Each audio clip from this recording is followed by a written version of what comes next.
करने जा रहे हैं क्लास 7th का chapter 10 that is respiration in organisms. तो बच्चों, what do you mean by respiration? आप रेस्पिरेशन से क्या समझते हैं?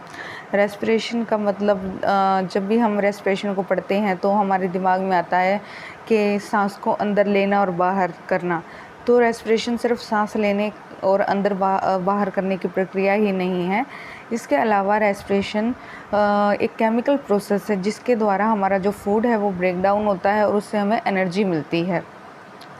तो one day Bhujo was eagerly waiting to meet his grandparents who were coming to the town after a year।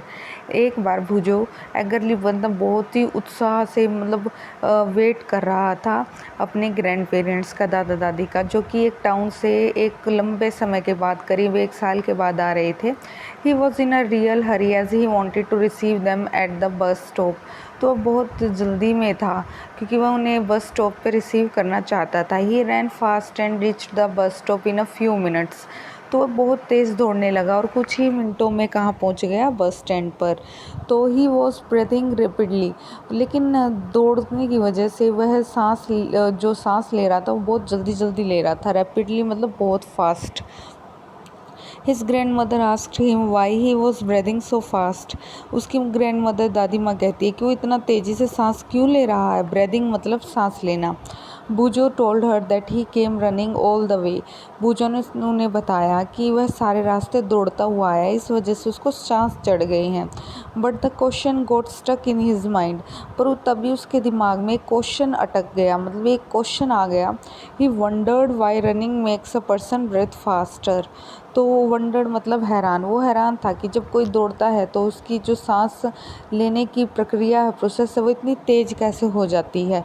The answer to Bhujo's question lies in understanding why we breathe. और भूजो का answer इसी question के अंदर है कि हम सांस क्यों लेते हैं। वाई वी ब्रेथ मतलब हम सांस क्यों लेते हैं। तो breathing is a part of respiration. तो ब्रीदिंग किसका भाग है? रेस्पिरेशन का ही। अगर हम बात करें ब्रीदिंग और रेस्पिरेशन की, ब्रीदिंग और रेस्पिरेशन में क्या डिफरेंस होता है कि ब्रीदिंग क्या होता है? The process of taking intake and outtake of air. सिर्फ हवा को अंदर लेना और बाहर छोड़ना क्या कहलाता है? ब्रीदिंग। जबकि रेस्पिरेशन एक केमिकल प्रोसेस है जो क्या करती है? हमारे फूड को ब्रेक डाउन करके हवा के द्वारा, हवा कौन? ऑक्सीजन। हवा में क्या है? ऑक्सीजन।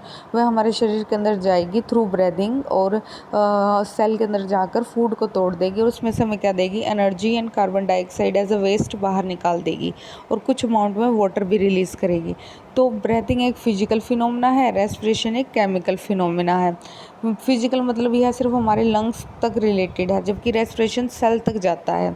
तो आई होप आपको इतना समझ में आ गया होगा कि ब्रीदिंग और रेस्पिरेशन में क्या फ़र्क है। इसी वजह से यहाँ लिखा गया है कि ब्रीदिंग रेस्पिरेशन का ही भाग है। तो नेक्स्ट क्वेश्चन है व्हाई डू वी रिस्पायर? हम क्यों सांस लेते हैं?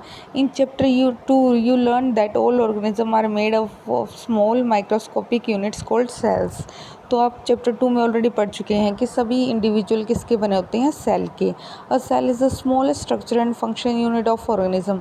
अगर हम एक ह्यूमन बींग में सबसे छोटी इकाई को देखेंगे तो वो क्या है? सेल है। Each cell of an organism perform certain function such as nutrition, transport, excretion, reproduction. तो हम देख सकते हैं कि जो ऑर्गेनिज्म है वो डिफरेंट फंक्शन परफॉर्म करता है। न्यूट्रिशन मतलब खाना बनाने का, ट्रांसपोर्ट मतलब चीज़ों को एक जगह से दूसरी जगह भेजना है, एक्सक्रीशन मतलब हमारे शरीर में से जो वेस्ट है उसका बाहर निकलना, रिप्रोडक्शन मतलब एक जो ऑर्गेनिज्म अपने जैसे ही बहुत सारे इंडिविजुअल को जन्म दे सकता है, तो उसे कहते हैं रिप्रोडक्शन। तो इस तरह से to perform this function the cell needs energy. तो इतने सारे जो फंक्शन परफॉर्म करने के लिए हमें क्या चाहिए? एनर्जी। ठीक है। Even when we are eating, sleeping, reading are require energy. तो आपको पता है जो स्लो प्रोसेस जिसमें हम कुछ कर भी नहीं रहे होते, जैसे खाना खाना, लेटे रहना, उसमें भी क्या चाहिए? एनर्जी चाहिए। But where does this energy come from? पर यह एनर्जी आ कहाँ से रही है? Can you say why your parents insist that you should eat regularly? क्या आपने कभी सोचा है कि आपके पेरेंट्स आपको हमेशा मनाते रहते हैं कि आप हर रोज़ खाना खाकर ही स्कूल जाएं या टाइम पर खाना खाएं? The food has stored energy, क्योंकि हमारी एनर्जी किसके अंदर छुपी हुई है, फूड के अंदर, which is release during respiration. और वो फूड में से वो एनर्जी निकाल कौन रहा है, रेस्पिरेशन। तो आई होप आपको रेस्पिरेशन का काम समझ में आ गया होगा। Therefore all living organisms respire to get energy from food। तो इस तरह से सभी लिविंग ऑर्गेनिजम्स खाना खाते हैं ताकि उन्हें क्या मिल सके, energy. During breathing we breathe in air. जब हम सांस लेते हैं तो हम सांस कैसे लेते हैं, हवा में। You know that air contains oxygen. और सभी को पता है कि जो हवा है, एटमॉस्फेयर है, उसमें डिफरेंट गैसेस है, उनमें से ऑक्सीजन भी one of the important gas, जो कि कितने % प्रेजेंट होती है, जो कि हमारे इन्वायरमेंट में एटमॉस्फेयर में 21% ऑक्सीजन होती है और 78 नाइट्रोजन होती है। तो हम बेसिकली क्या लेते हैं, ऑक्सीजन को अपने अंदर लेते हैं। We breathe out air which is rich in carbon dioxide. और जो सांस हम छोड़ते हैं उस हवा में क्या प्रेजेंट होता है, कार्बन डाइऑक्साइड, जो हमारे शरीर के अंदर से निकलती है। The air we breathe is in transported to all parts of the body and ultimately to each cell. जो हवा है जिसके अंदर क्या प्रेजेंट है, ऑक्सीजन, वो हमारे शरीर के हर हिस्से तक जाती है और हर सेल तक जाती है। In the cells oxygen in the air help in the break down of food. तो ऑक्सीजन जो हवा में प्रेजेंट है वो हमारे फूड को तोड़ती है। The process of break down of food in the cells with the release of energy is called cellular respiration.